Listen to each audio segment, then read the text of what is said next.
एक समय की बात है जब एक घने जंगल में एक लोमड़ी रहती थी।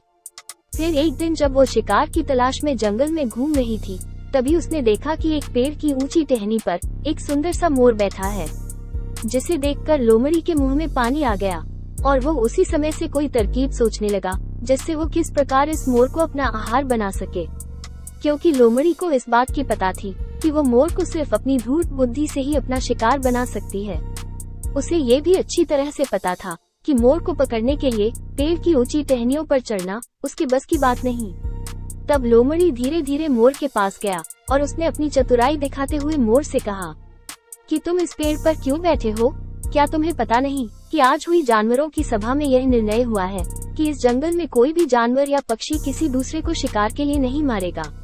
फिर लोमड़ी ने मोर को चापलूसी भरे अंदाज में बोली, तुमने सुना ही होगा कि बड़ी मछली छोटी मछली को खा जाती है, लेकिन यह वाला नियम अब इस जंगल में लागू नहीं होगा, क्योंकि अब कोई यहाँ किसी का शिकार नहीं करेगा।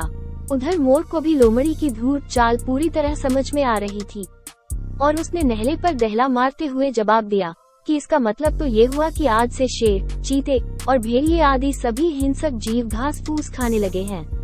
तब मोर की बात सुनकर लोमड़ी थोड़ा घबरा गई, लेकिन वह भी आसानी से मोर का पीछा छोड़ने वाली नहीं थी।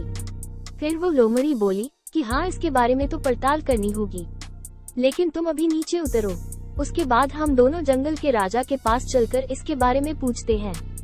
फिर मोर ने चुटकी लेते हुए लोमड़ी से कहा कि तुम्हें वहाँ जाने की कोई जरूरत नहीं, क्योंकि मुझे तुम्हारे कुछ साथी इसी ओर आते दिख रहे हैं, इसलिए उन्हीं से ये बात पूछ लेते हैं। फिर मोर की बातें सुनकर वो लोमड़ी आश्चर्य मिश्रित स्वर में बोली, क्या कहा? मेरे मित्र आ रहे हैं? तब मोर ने कहा, हाँ, कुछ शिकारी कुत्ते इधर ही आ रहे हैं, शायद वे तुम्हें ही ढूंढ रहे हैं। अरे बाप रे, शिकारी कुत्ते! लोमड़ी भयभीत स्वर में बोली और वहाँ से भागने लगी। फिर मोर ने उसे भागते हुए देखकर हंसते हुए बोला, तुम भाग क्यों रही हो? अभी तुमने ही तो कहा था कि जंगल के सभी प्राणी आपस में मित्रवत रहा करेंगे।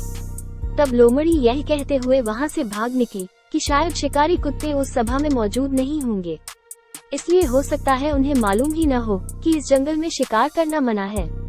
इसीलिए कहते हैं कि संकट और मुसीबत के समय अपना विवेक नहीं खोना चाहिए और बुद्धिबल से काम लेना चाहिए, जैसा कि मोर ने किया। क्योंकि अगर मोर ने समय पर बुद्धि का प्रयोग नहीं किया होता तो वो उस लोमड़ी का शिकार हो जाता। अगर आपको ये कहानी अच्छी लगी हो और आपने अभी तक मेरे इस चैनल को लाइक एवं सब्सक्राइब नहीं किया हो, तो प्लीज मेरे इस चैनल किड्स फन को लाइक तथा सब्सक्राइब करें, क्योंकि यही वो माध्यम है जो मेरे चैनल के प्रति आपके प्यार को दर्शाता है। आपका प्यार ही मेरे लिए सर्वश्रेष्ठ उपहार होगा।